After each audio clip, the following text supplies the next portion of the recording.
Welcome to the exciting universe of music theory. Are you ready to learn? Then let's begin. Today we will talk about scale 2299, Phraptyllic, which sounds like this.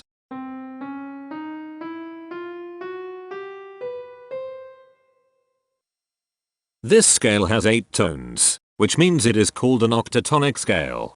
This is a bracelet notation diagram of scale 2299. The shaded circles represent tones that appear in the scale, and they are read clockwise, starting at the top.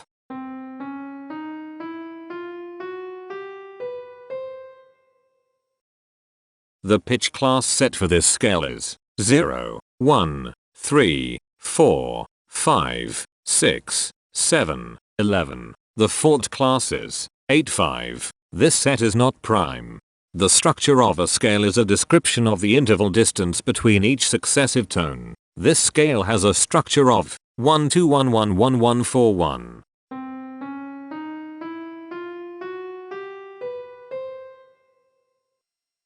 The binary representation of this scale is determined by mapping tones of the scale to binary digits. Each binary digit represents a power of 2.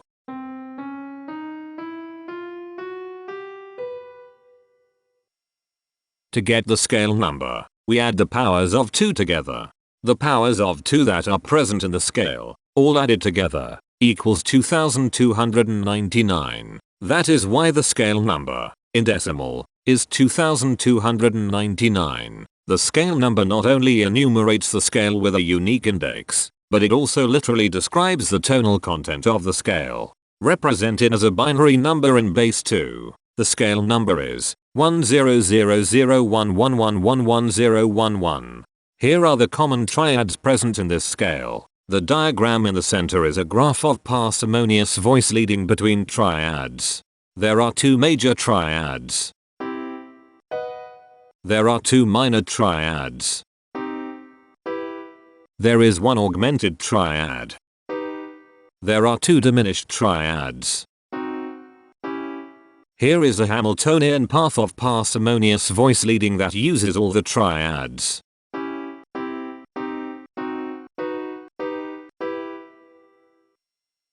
This scale has 8 modes. The first mode is itself.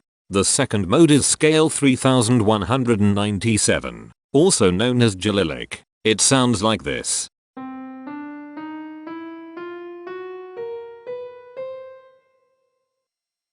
The third mode is scale 1823, also known as Phraptyllic. It sounds like this.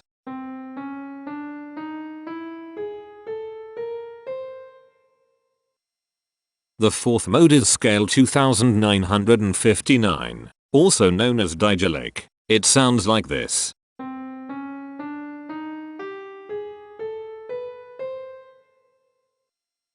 The fifth mode is scale 3527, also known as Phraptyllic. It sounds like this.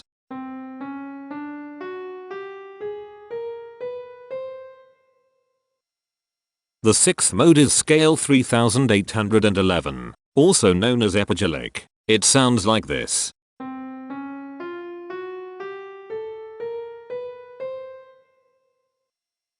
The seventh mode is scale 3953, also known as Phraptyllic. It sounds like this.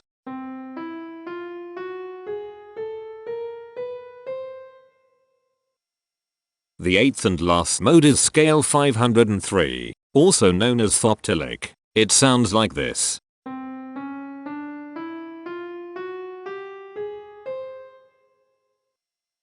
Imperfections are tones that have no tone a perfect fifth interval above them. This scale has 3 imperfections. They are at positions here, here, and here. Hemitones are instances where 2 tones in the scale are a semitone apart. This scale has 6 hemitones. They are at positions here, here, here, here, here, and here. Cohemitones are instances where 2 hemitones are beside each other. This scale has 4 cohemitones. They are at positions here, here, here, and here. The distribution spectra describes the size of each of the scale steps, which in turn describes how evenly spaced the tones are.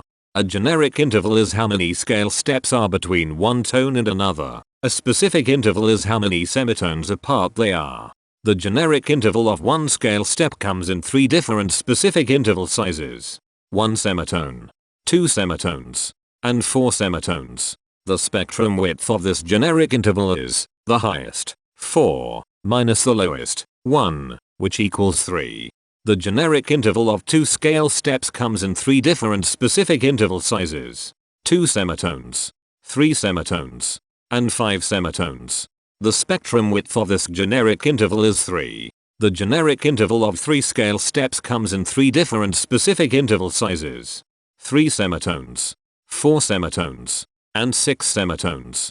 The spectrum width of this generic interval is 3. The generic interval of 4 scale steps comes in 4 different specific interval sizes. 4 semitones, 5 semitones, 7 semitones, and 8 semitones. The spectrum width of this generic interval is 4. The generic interval of 5 scale steps comes in 3 different specific interval sizes.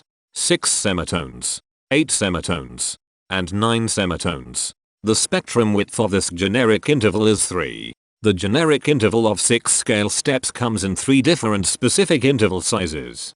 7 semitones, 9 semitones, and 10 semitones.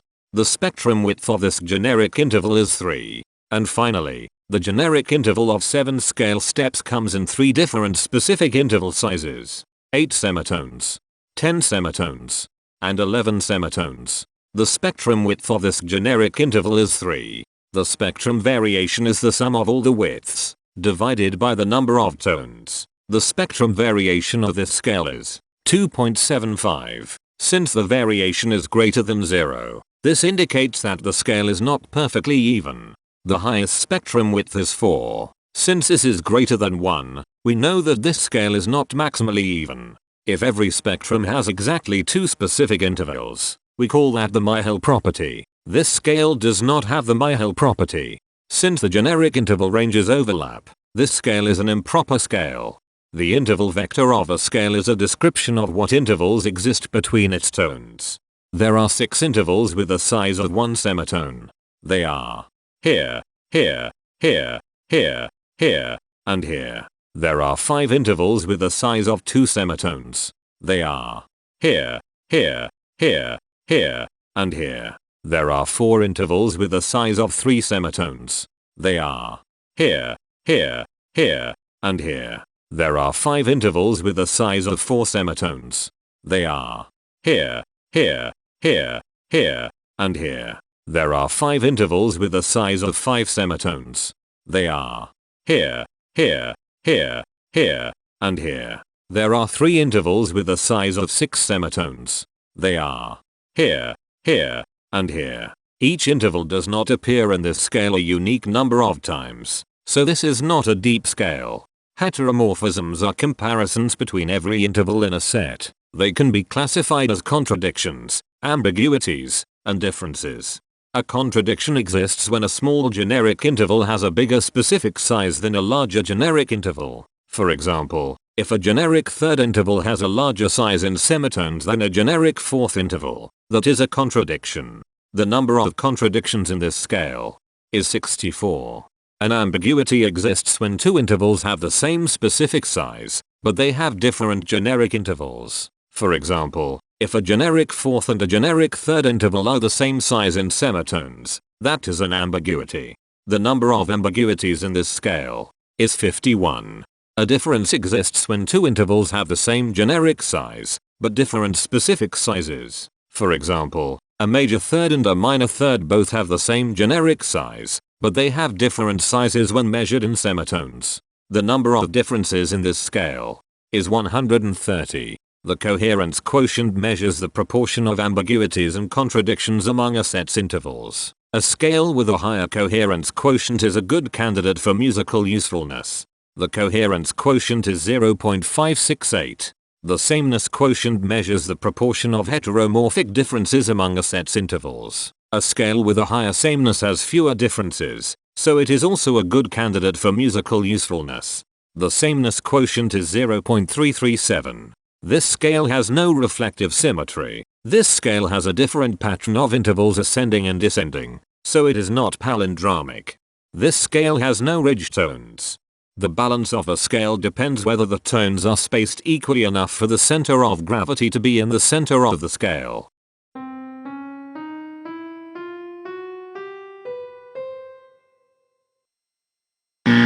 This scale is not balanced. The inverse of a scale is a mirror image. It is what you get when the sequence of intervals is reversed. The inverse of this scale is scale 3043, also known as Phraptyllic. This scale is chiral. It cannot transform into its inverse by rotational transformation.